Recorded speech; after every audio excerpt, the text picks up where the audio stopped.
Picture owning a massive factory that isn't closed for lack of orders, but because electricity costs too much to turn on. Germany built Europe's economy with manufacturing, steel, chemicals, and machines that powered the modern world. The energy transition promised clean power, independence, and a future driven by wind and sun. Germany spent over $500 billion chasing that vision, and the results shocked everyone. Instead of cheap energy, Germany ended up with the highest electricity prices in the developed world. In a brutal twist, wind farms were removed so coal mines could expand. In 2010, Germany relied on a balanced mix: nuclear, coal, and renewables working together. Nuclear power provided stable, low-carbon electricity for a quarter of the country. Then, a disaster in Japan triggered fear far beyond its borders. Instead of careful analysis, fear took control of the political response. Instead of careful analysis, fear took control of the political response. Germany decided to shut down all nuclear reactors. Fast. It was like smashing a working heater in winter, hoping sunlight would save you later.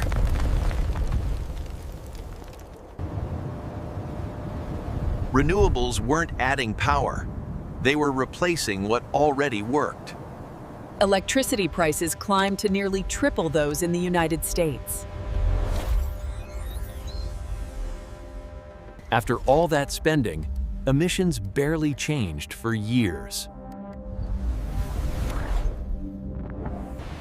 When renewables failed, coal filled the gap, the dirtiest fuel of all. To replace nuclear and coal, Germany turned to natural gas.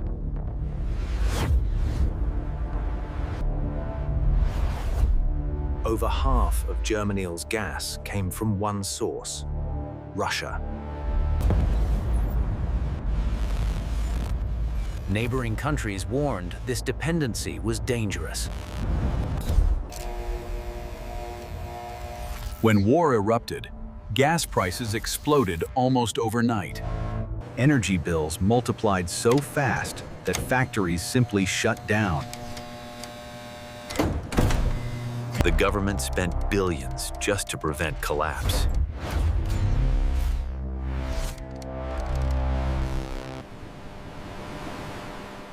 Germany scrambled for liquefied gas, far more expensive than pipelines.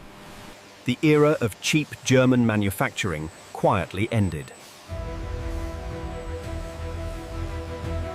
Major manufacturers began moving investment elsewhere.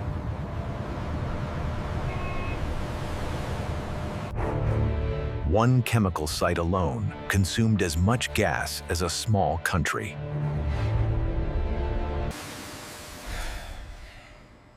Operations were permanently reduced, not paused.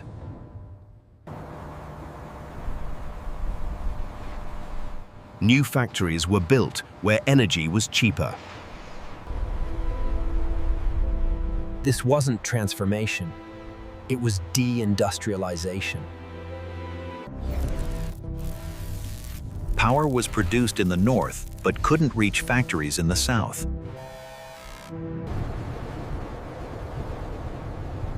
Wind farms were paid to shut down due to grid overload. Consumers paid billions for electricity that was never delivered. Germany paid twice, once for green power, once for fossil backup.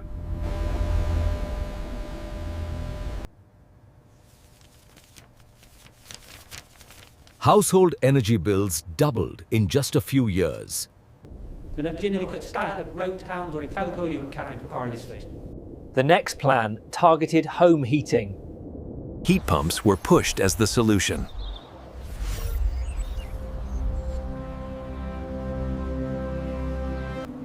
Most homes weren't built for that technology.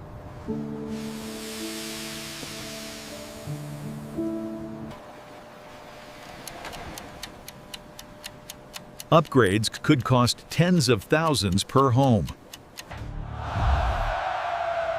The public reaction was immediate and fierce. The policy was watered down, but damage was done.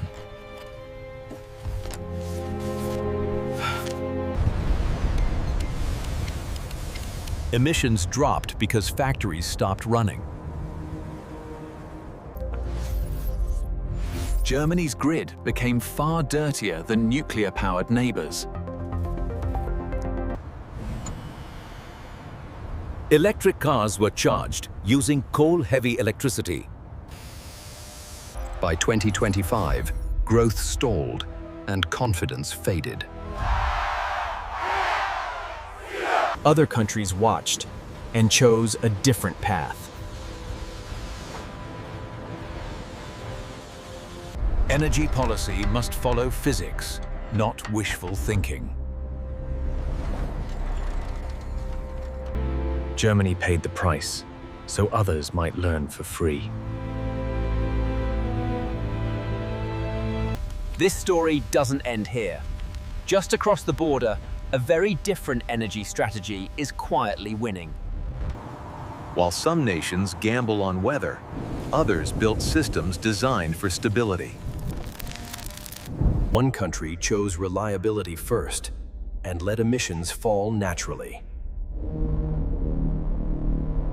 This isn't politics, it's an energy war, and not everyone is losing. In the next story, we break down why France took a different path and why it worked.